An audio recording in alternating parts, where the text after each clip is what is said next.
Andre, are you ready to start? Yes, baby. Yes, you are. Do you see my screen? Yes.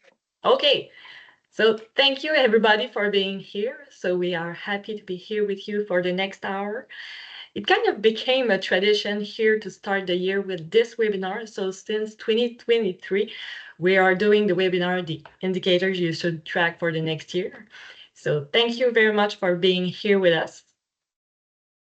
So here is the agenda for today.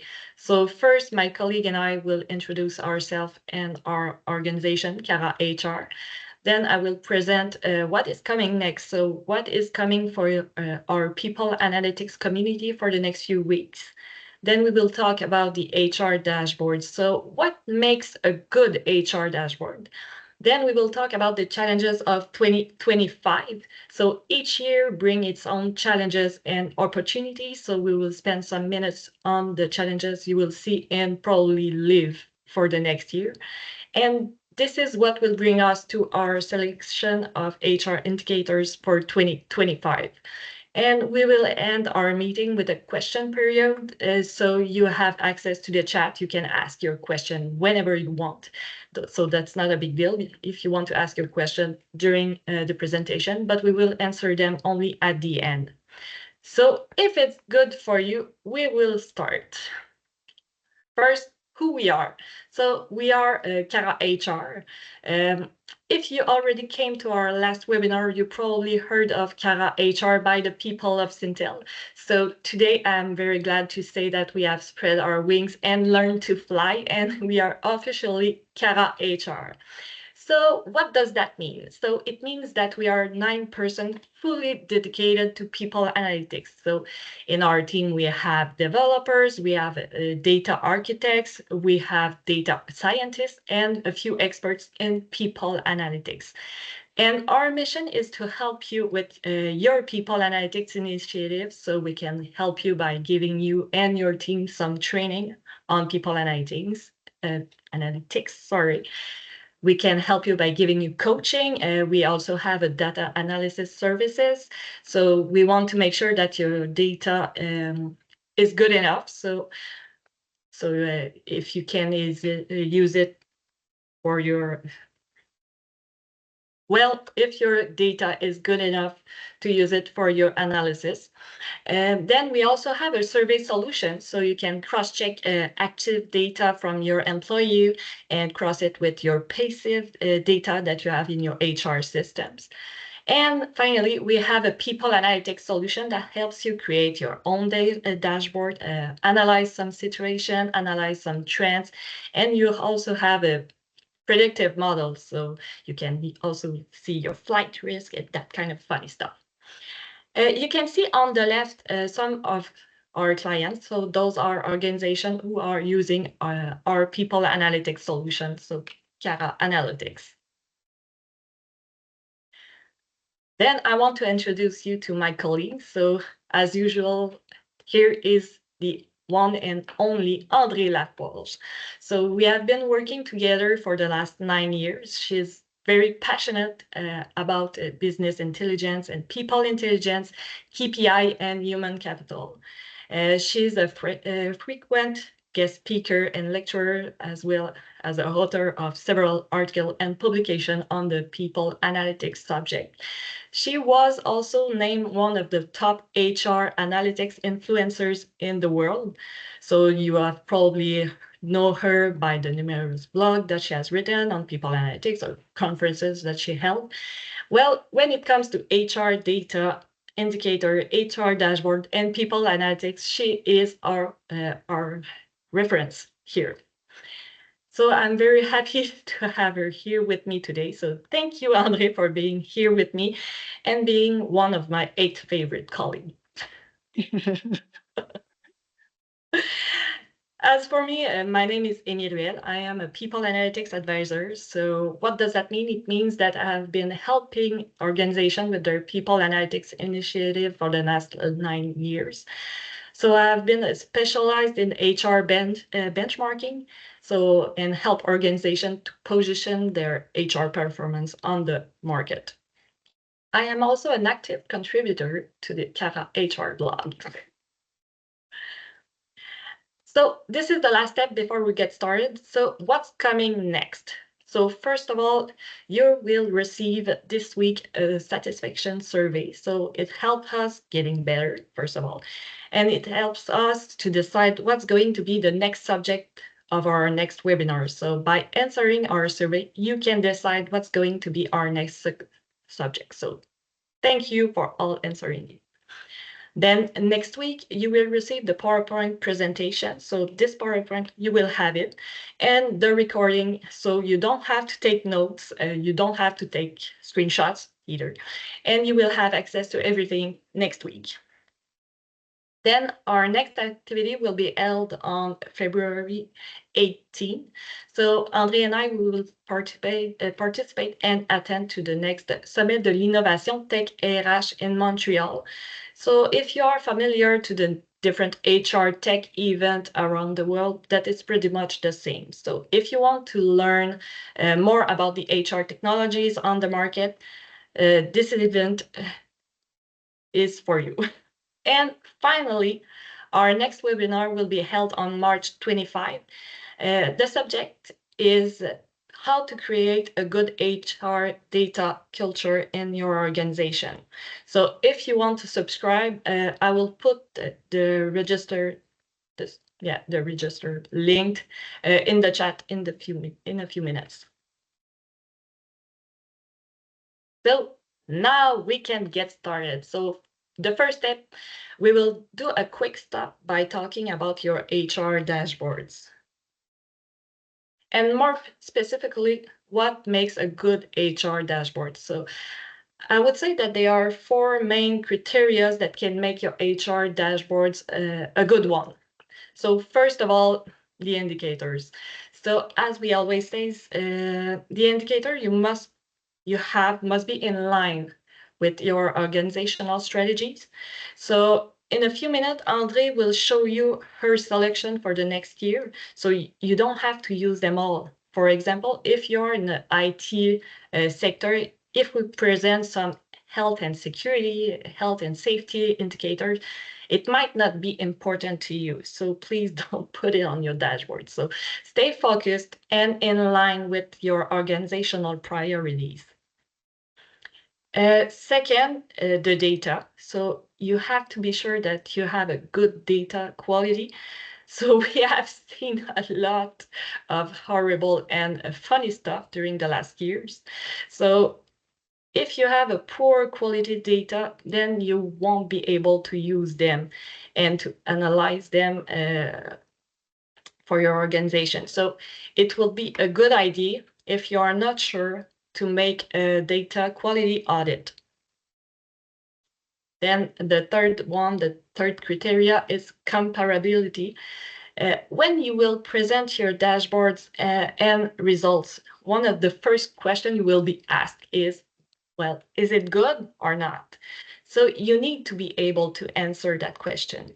Your credibility depends on it. So you got to go and get some benchmark, compare yourself, compare your organization with organizations of your business field. And if you cannot find anything, compare yourself with yourself. So see what happened last year. What was your result last year at the same time period? And you can also compare yourself within your organization. So your sales department, maybe with your marketing department. That's the kind of stuff you should do. And the fourth and last criteria, adaptability. So as we always say here at Cara, your dashboard should be alive. So it should grow with you. So your organization evolves, so does your dashboard. So it means that you should review it at least once or twice a year, or when something big happens to your organization. So a big event, something like the COVID-19 pandemic, for example. Then how to choose the right indicators you should put on your dashboard. So first, by understanding the company goals. So you must be able to identify the company's overall objective to align your HR KPIs with it.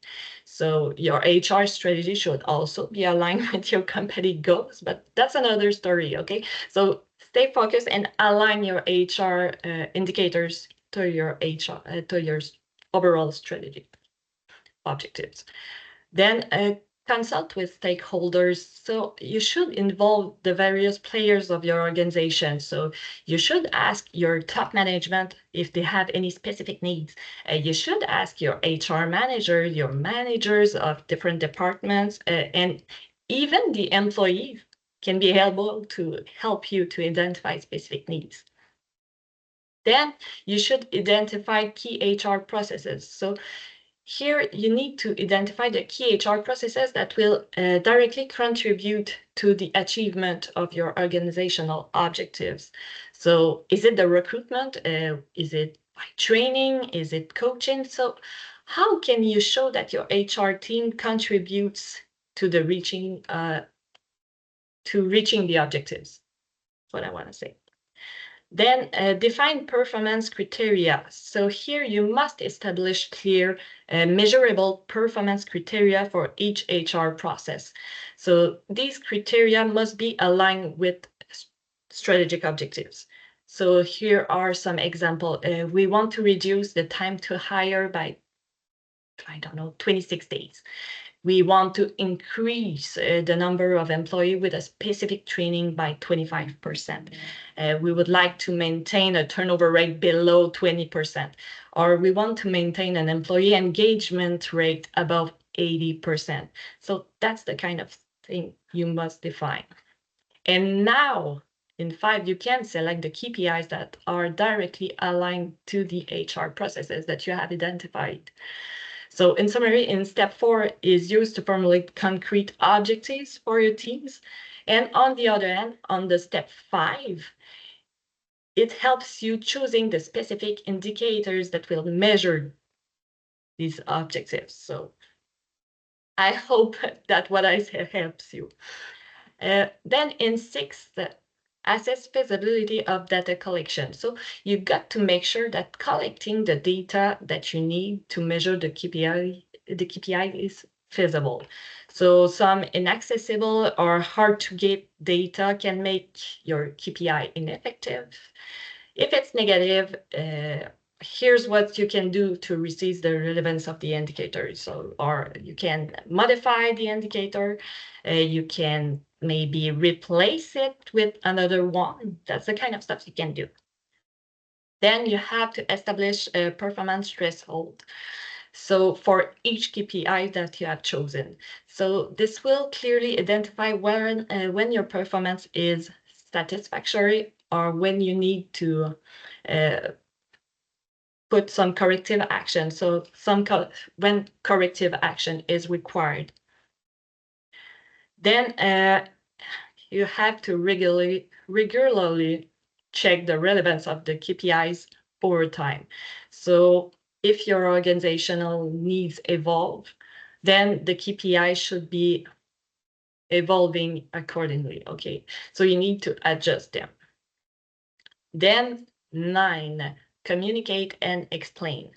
So here you need to inform your team about the new KPI. So the team, your manager, the CEO level, the C level, you need to explain to your team the importance of your KPIs and ensure that the people involved in that project understand how their action contributes to the results measured. Then implement progressively. Please don't start with 50 KPIs at the same time. So you need to do it small. Start small, okay? Start with 4 to 5 KPIs, and then allow you to grow and to gradually to allow for a smooth adaptation and identify any problems. So if you start small, you're gonna be how should I say? If you start small, you will be able to see when something big happens and when to need to correct the situation. and then analyze indicator and adjust if necessary. So this involves regular monitoring of your KPI results and taking action based on the analysis you have done. So ongoing analysis allows us to detect some trends, deviation, or significant changes in your data. So if your results are not in line with your expectation of, or if they indicate some opportunities for improvement, adjustment can be made to the strategy and processes, or even you can adjust the indicators themselves.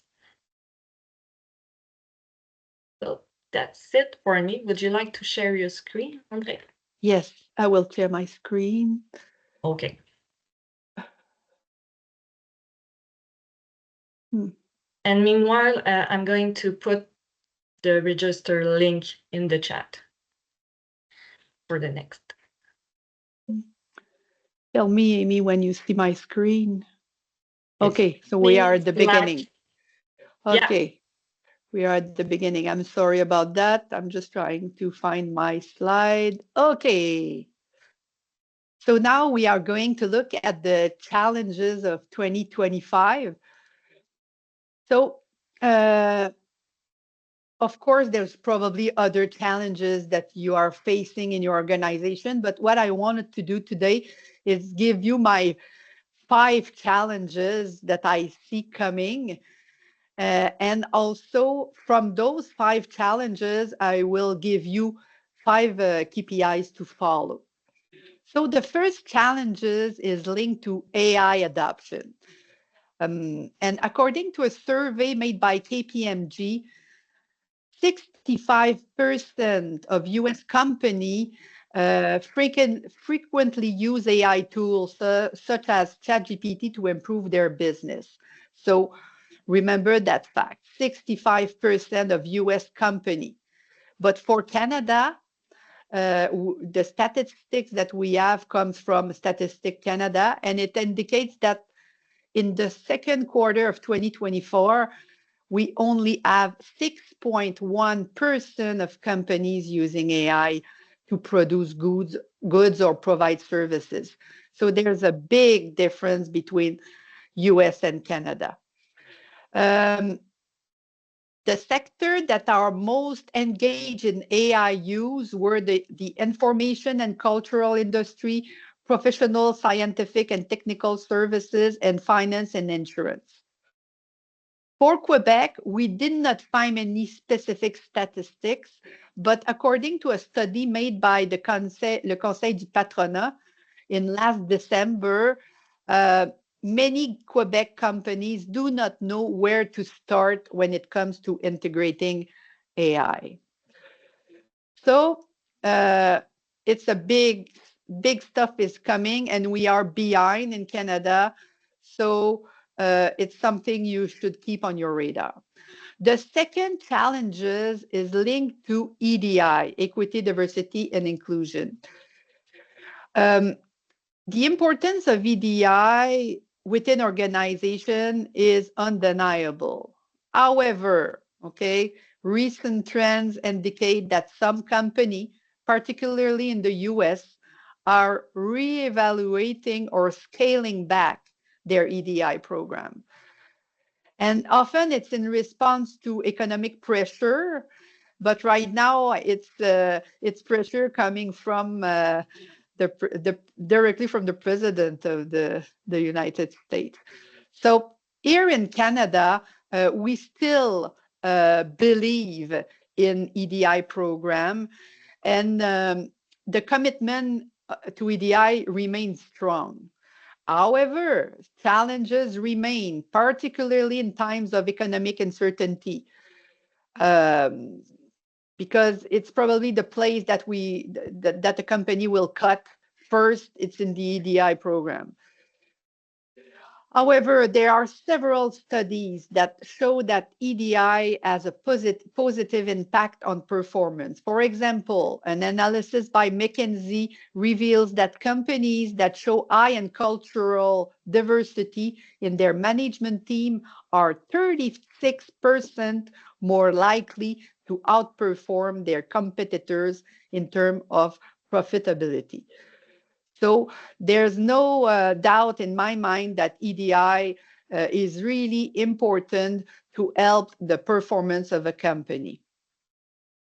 The third challenge is related to well-being and employee experience. Mental health problems in the workplace are on the rise. Psychological disability are on the increase. And we see this a lot in HR also.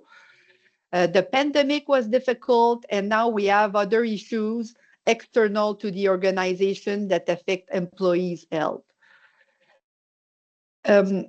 This was a priority in 2025, and it's still and will continue to be a priority for 2025. I mean, it was a priority in 2024, and it's still a priority for 2025. The fourth challenge comes from the uncertain economy. This will have a direct impact on recruitment. And when we did this webinar in French, it was before Trump has imposed its 25% tariff on our export, which he has delayed again. However, it posed a lot of uncertainty on our economy. So the most vulnerable sectors are energy, automotive, mining, and pharmaceutical. These sectors will be particularly hard hit if we have those tariffs.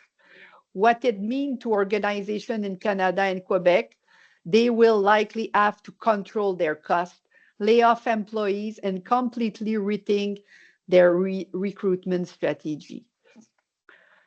The fifth and last challenge is the generational transition.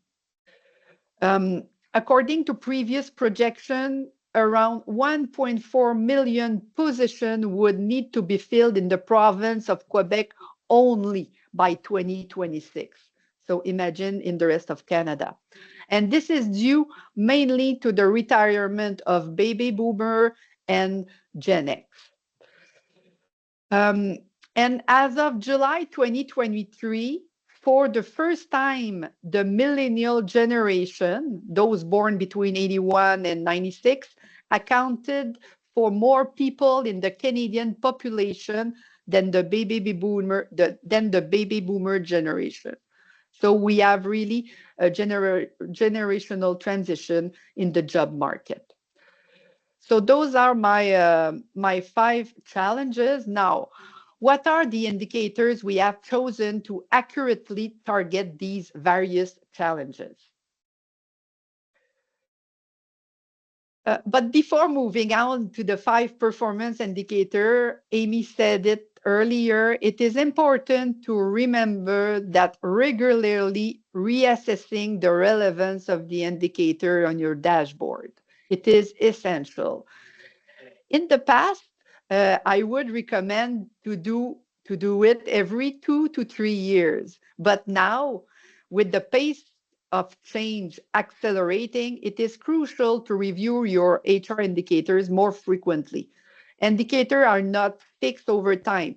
They must reflect the evolving reality of the labor market, align with your organization's strategic priorities, and ultimately meet the ever-growing expectation of your employees.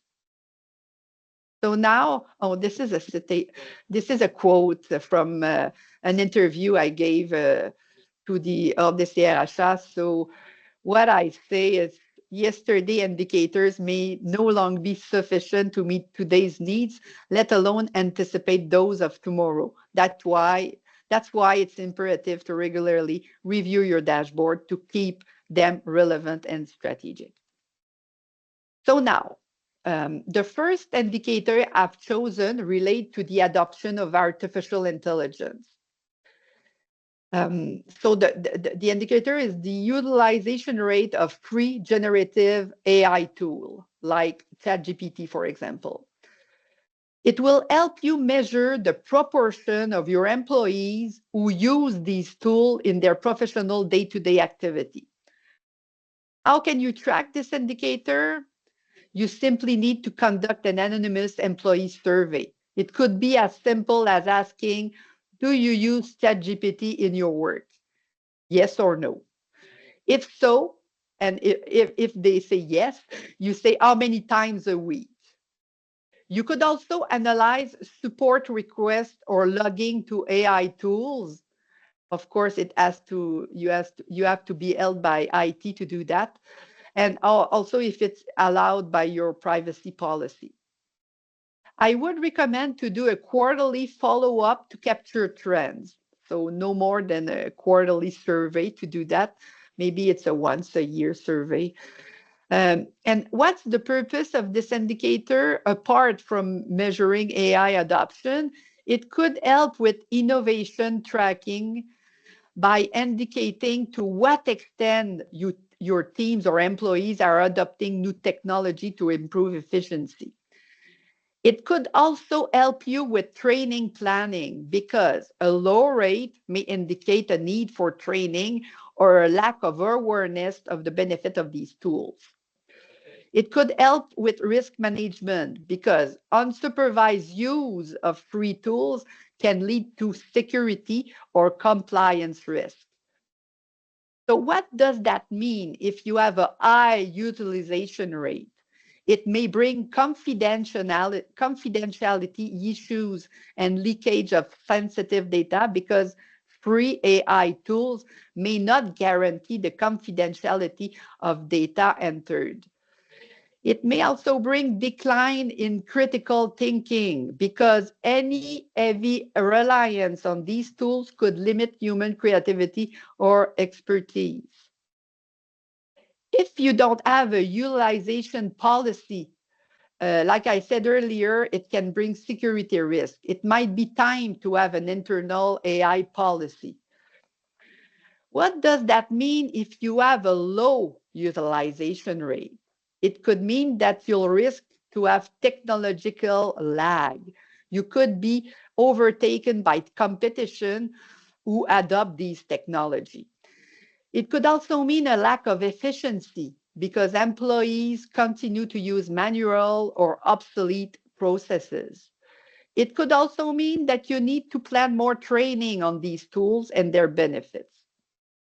However, it could represent also an opportunity for you to better frame usage and limit risk, the possibility of structuring internal training and policies before mass adoption. There's also other indicators that you can follow. And I have indicate four indicators: the rate of participation of HR professionals in AI training, so meaning the percentage of the HR team that has participated in AI training. And the other one, you look at all the employees in your organization. So it's the rate of participation of all employees in AI training. You could also look at the frequency of use of AI tool. For example, it could be the average number of times per week per employee. And finally, the investment in AI tools per employee, which is the amount spent by the organization on AI tools per employee. So now let's look at the second indicator. This one relates to the promotion of equity, diversity, and inclusion. So, however, a major challenge we face in HR is the access to reliable data on diversity. Although self-declaration is the recommended method for gathering this information, it often encounters obstacles. Employees and candidates don't always understand the benefits of these programs, and some perceive these questions as intrusive into their private lives. So, the indicator I've chosen for EDI is the self-declaration response rate. This is the percentage of employees or candidates who voluntarily complete the self-declaration questionnaire on dimensions such as gender, visible minority status, or Aboriginal identity. How is it done? you implement self-declaration surveys or forms during the hiring process, or you perform an anonymous internal survey with your existing employees. However, the objective and benefit of the EDI initiative must be clearly communicated to encourage participation, because often we see that the response rate is really low. So you could perform an annual survey to capture the data in your present employee and be able to see the trend. Okay, what is this indicator used for? First of all, to evaluate the employee confidence in the EDI initiative. High response rates indicate that employees feel secure and trust the organization to use this data wisely. It can also be used to identify barriers to EDI initiative and also help prioritize EDI efforts. So what are the challenges if the response rate is low? It may signal first a confidentiality concern or a lack of understanding of EDI initiative. It also brings potential risk in measuring representativeness and designing appropriate action. So if your EDI initiative are based on your data, if you have a low participation rate, you won't have a good representation of your organization. It may also bring an opportunity to reinforce communication on the importance of this data. Now, is there any challenges if the response rate is high? It's not a challenges, but if you have a high response rate, it means that your employees feel secure and trust the organization to use this data wisely. It will give you solid data to get your EDI strategies and will help reinforce your credibility, the credibility of your initiative with employees and candidates. However, if it's really high, but you don't do anything with that data, if that data is not properly exploited, it can lead to skepticism or disengagement. It's like an engagement survey. You do an engagement survey and you don't do anything with the data. It's the same thing with the response rate to the self-declaration. If you don't do anything with that data, it may bring skepticism into your employee. Now, other indicators that might be interesting to look at for the EDI is the diversity index, which means the percentage of underrepresented group, gender, visible minority, people with disability in the organization. The wage gap by gender or group, average difference between employees' salaries according to gender or minority group. It could be also the promotion rate by underrepresented group. The resignation rate by underrepresented group is interesting also. And finally, the participation in EDI training. So you just need to look at the percentage of employees who have taken training related to EDI. So now let's look at the third indicator. I've chosen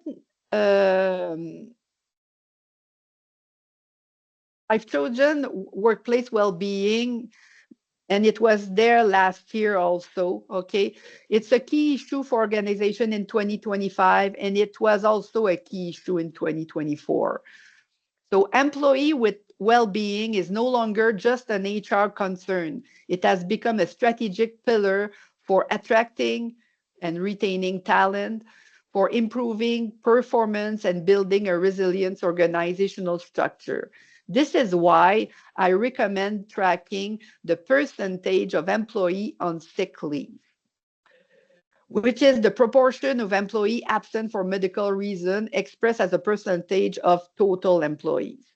If possible, include a distinction for absence related to psychological or mental health disorder. But sometimes it's really difficult to do this cutoff because that data is really, really confidential. How you can do it? You need to analyze HR records relating to absence while respecting confidentiality standards. And you can also collaborate with your insurer or employee assistance program to identify trends. I recommend to look at this monthly to spot rapid evolution or changes. This indicator is used for several reasons, such as to evaluate your organizational well-being. A high percentage may signal problem related to stress, burnout, or a toxic work environment.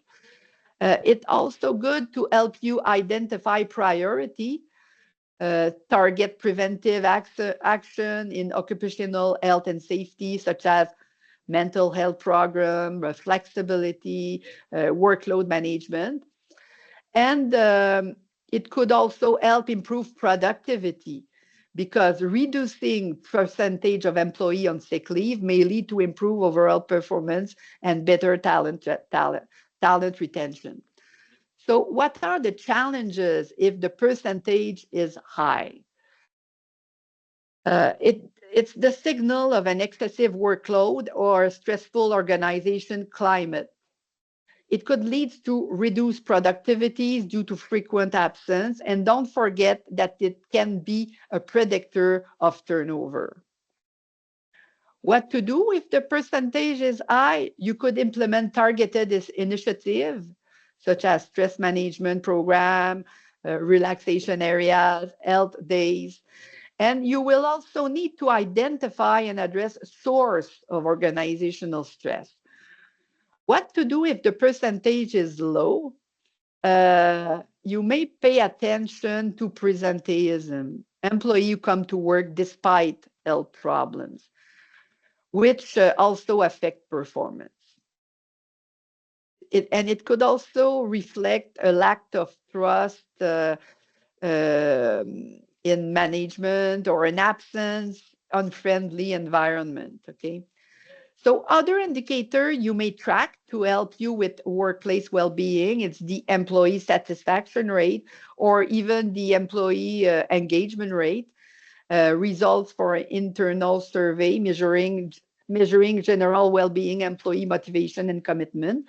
You can look also at the voluntary turnover rate, and also, the voluntary turnover rate, and also the number of disability days per employees. You could also look at the participation rate in wellness initiative, meaning the percentage of employee participating in wellness activities that you have put in place. You could look also into the employee assistance program utilization rate. This was one of the indicators that we promote last year in 2024. So it indicates whether employees use available support services such as psychological support or legal advice. So those are additional indicators that you could look for. Now, the fourth indicator I've chosen reflects the challenges of a still uncertain economy. And I wanted to look at the recruitment indicator because this uncertainty is putting increasing pressure on organization to cut costs, optimize resource, and for some, introduce an hiring freeze or rethink their recruitment strategy.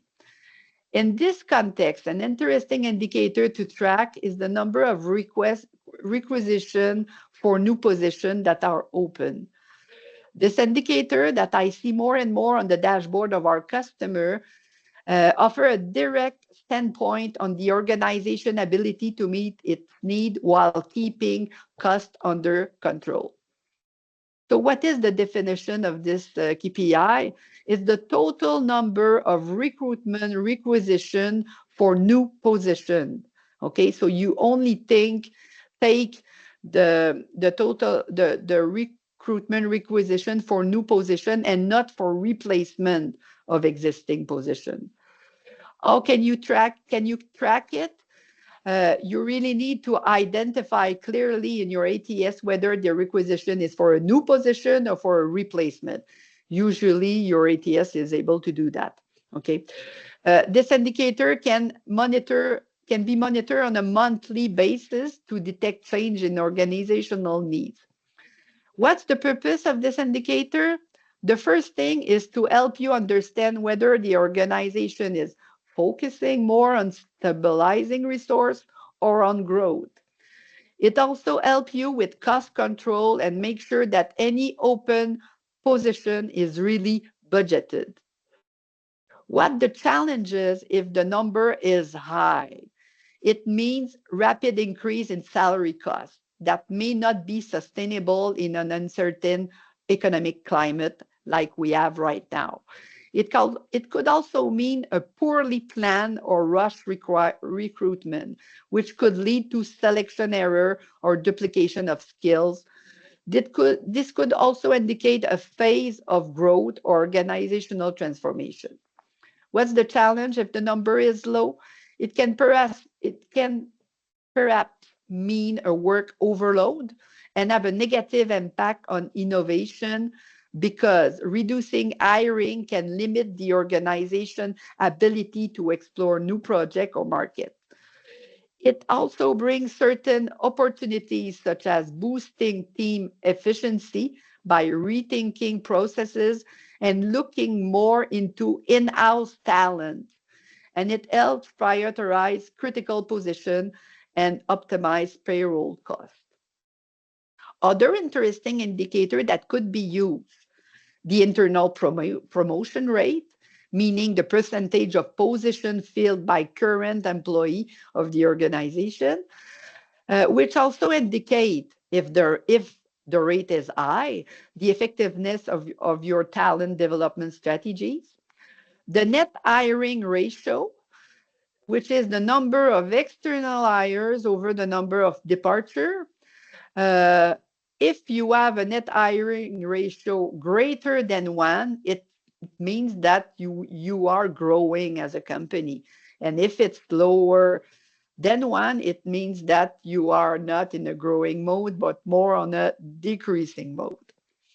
Finally, the cost per hire, the average cost incurred to recruit an employee, including advertising, interviews, integration, all those costs.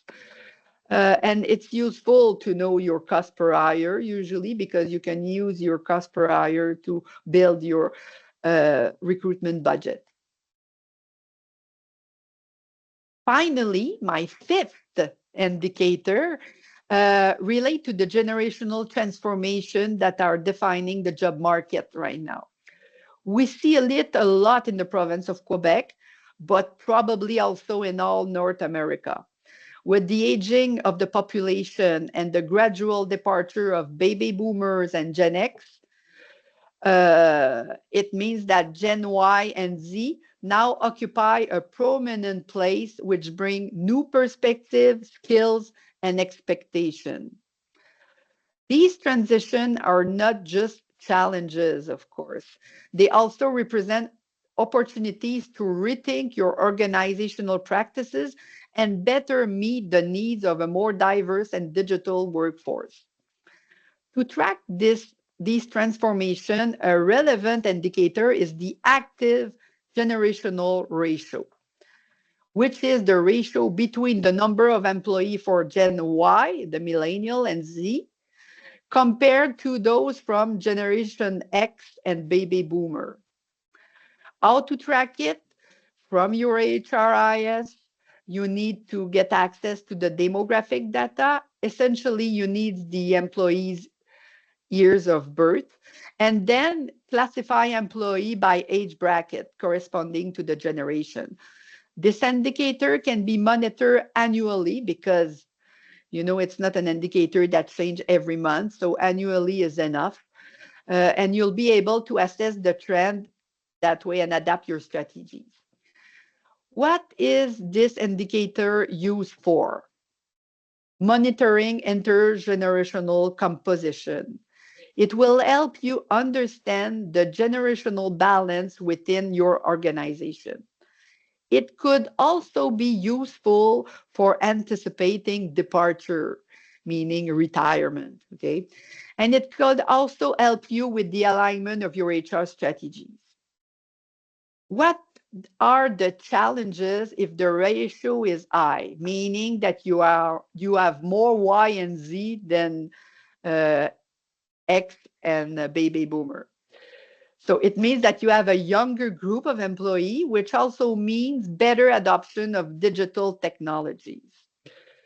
It also means that you will have ability to innovate and meet the expectation of a changing market.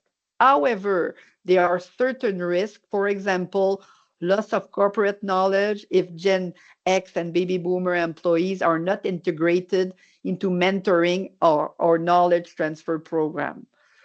Also, you may have difficulty in bridging the generation gap, which can create tension. What are the challenges if the ratio is is low? More X and baby boomer. Okay, so the potential risk here is a slowdown in the digital transition and difficulty in meeting market expectation. Lack of generational diversity, which may limit innovation capacity. Also, it means that you may need to increase, it means that you will have an increase in retirement soon, which can threaten the business continuity. However, there are opportunities to leverage the knowledge and experience of experienced employees. You could also have the possibility of implementing strategies to recruit and integrate more millennials and Gen Z. Other interesting indicator you could start to follow are the rate of early retirement, and I put the focus on early, okay? It's not just the rate of retirement, it's early retirement. And what I mean by that is the percentage of employees close to retirement who have chosen to leave the organization earlier than planned. Okay, so this is something you should look at. The retention rate by generation. So compare employee retention rate by generation to assess the effectiveness of your retention policy. Uh, you could have also something in your engagement survey or that you could refer at the intergenerational satisfaction index. So it means that you have asked question in your survey whether employees or different generations feel respected and included in the organization. You could also have the proportion of intergenerational mentoring. So percentage of experienced employee involved in mentoring program for new generation. So I know it was a lot of information that I've give you today, but you will receive the PowerPoint. So I will leave the time. That's Yeah. leave you, Amy, with the Yeah, rest. yeah. Yes. Okay. So before we get to the period of questions, I would like to do a quick reminder of what's coming for you. So after this webinar, so this week you will receive a satisfaction survey. So please answer it because it helps us getting better. And if you want to help us decide what's going to be the next subject of our next webinar, that's a good way to do it. So if you have a good idea on people analytics, of course, please share them with us. And during next week, okay, you will receive the presentation and the link to the recording. So if you did any screenshot, please delete them now. And then what's going to be our next activity? So André and I will attend to the Summit de l'Innovation Tech RH. So if you are interested in people analytics solution or HR solutions, that's the place to be on February 18th. So if you are in Montreal, that's the place to be. You have in the chat the link to the event, so you can register now.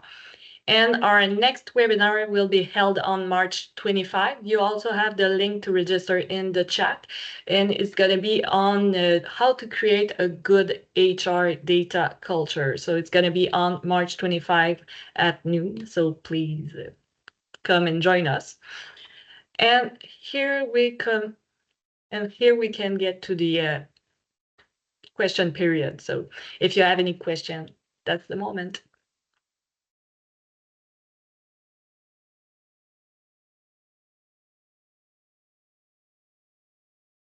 So thank you, George, for being here with us.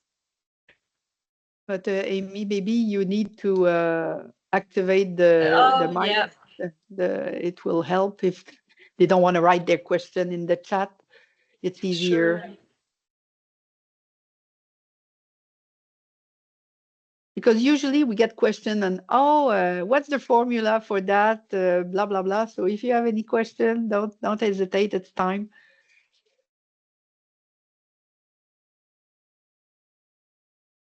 Je pense que tu les as pas activés, le micro.